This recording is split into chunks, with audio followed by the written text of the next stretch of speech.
So I'm Eli. I went to Michigan State University and I started studying for the LSAT in December of my junior year. So I started my first practice test at a 159 and I took the first time I took a 165 and then I went up another 10 points and got a 175 the second time I took. In December of my junior year, or November maybe, I started really looking seriously because I knew I had to start studying. And I wanted to take the June test and have the September as like a backup just in case the June one didn't go as I wanted, which is what ultimately ended up happening. So I went on Reddit, as everyone does, to look for expert advice. And I think you're the one that commented on my post or sent me a message or something. And I was looking for something that wasn't Kaplan. I knew a lot of people that went through Kaplan, and with the score that I had in mind as my goal, I didn't think that a run-of-the-mill LSAT program would cut it. I didn't think that just going through a class with 30 people in Kaplan, where they're probably setting people up to get, mid-level scores, wasn't really the right step for me because I didn't think that would be enough to get to where I wanted to go. So I thought that going through a more personalized program or something, just something that wasn't as, 30 kids in a class, corporate, I guess, was the word I'm looking for. Doing something that wasn't as corporate was, I thought, the right step for me. So when you first reach out, I was a little bit scared of signing up because you only had like 5 reviews on your Google at that point in time. And it was like $700 and there wasn't a free trial at that point. So I was like, I don't know. When you did tell me I would get 2 weeks, that I would get a refund period of 2 weeks. So I was like, you know what? I'll try it out. And it was over winter break, so I knew that I would be home a lot, and I could actually like get into the system pretty deep and see if it's the right one for me. And I thought it was because I really liked the adaptive style of the questions. I liked the quizzes. I liked how every question had a video. And what I really liked was how accessible you were and how accessible getting answers was. If I had a question and I could send an email, I'd get an email back within a day with what I needed to know. You were always willing to set up Skype sessions. I think that was incredibly helpful. The fact that you were just always accessible is something that I probably wouldn't get with almost any other program. And so that sort of specialized help was something that was really valuable to me and something that I wanted. Not to mention the fact that I think your program costs like half as much as a Kaplan course. So it's like not just like way better, but it was way cheaper. So I appreciated that. So I'm part of a pre-law fraternity, and they pay one of the pre-law members to be like a rep for Kaplan. So one of our members is one of their reps. So it's kind of, they get a discount for students. So like coming in, like you get a 20% discount for being a member of this pre-law fraternity. So I, for a long time when I first joined, thought I'd be doing Kaplan just because of the discount.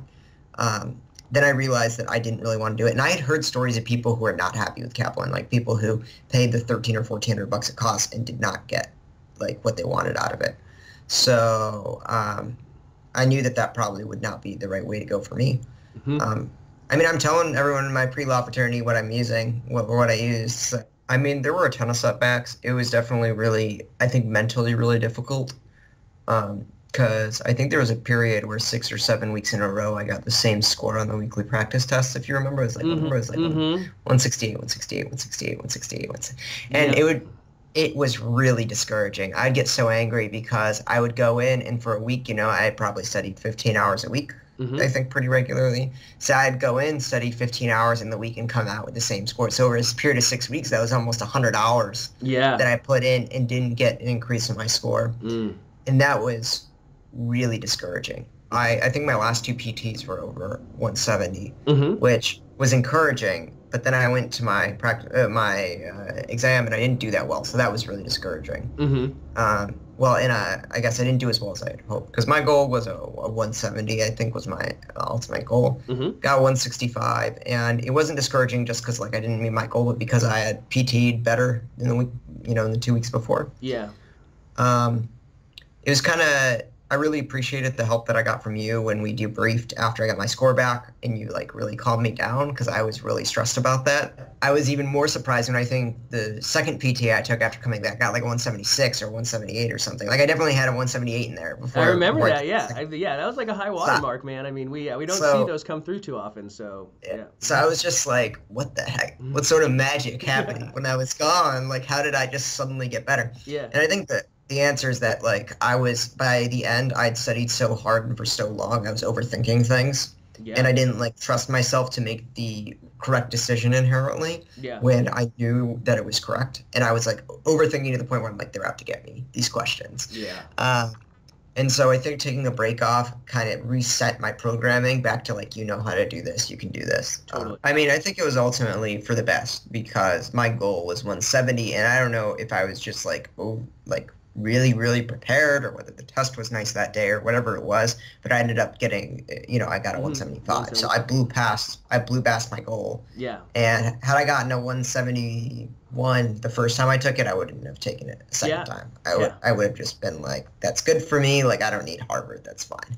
I think the other thing I tell people generally in like our pre-law frat is don't sell yourself short. I think that people really, unless they've really are in the middle of the application process, don't understand how important an LSAT is to your admissions decisions.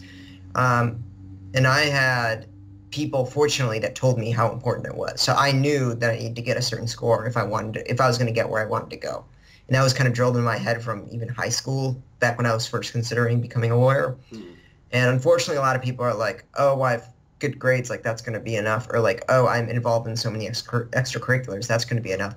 And the unfortunate reality, for better or for worse, whether you like it or not, is that your LSAT is the most important thing. And if you spent 4 years working on a good GPA and spent all your time working in clubs and trying to be active and doing what you're passionate about, you are really, really selling yourself short if you're not putting in the hours it takes to get a good LSAT score. You are not living up to like where you could be in terms of your law school.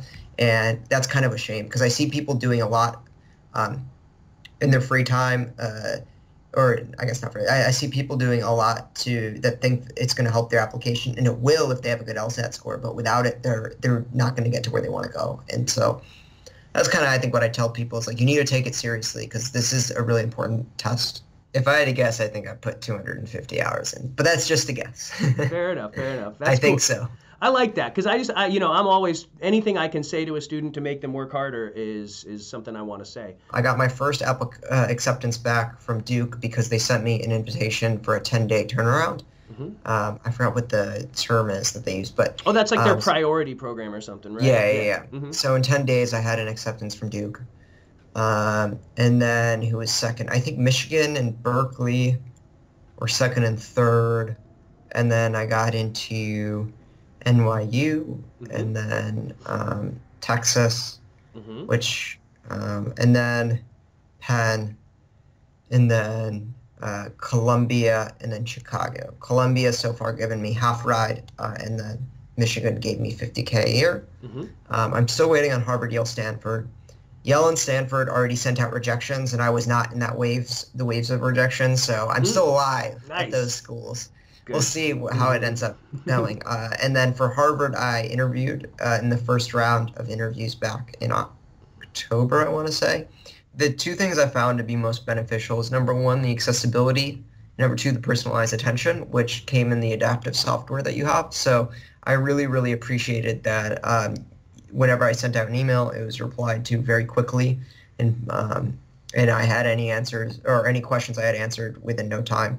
I also really appreciated that if I ever needed a video call, you would set one up within like 24 hours. It was really fast, and I really appreciated that attention. The adaptive system also was incredibly personalized. I could quickly find which questions I had the most trouble with.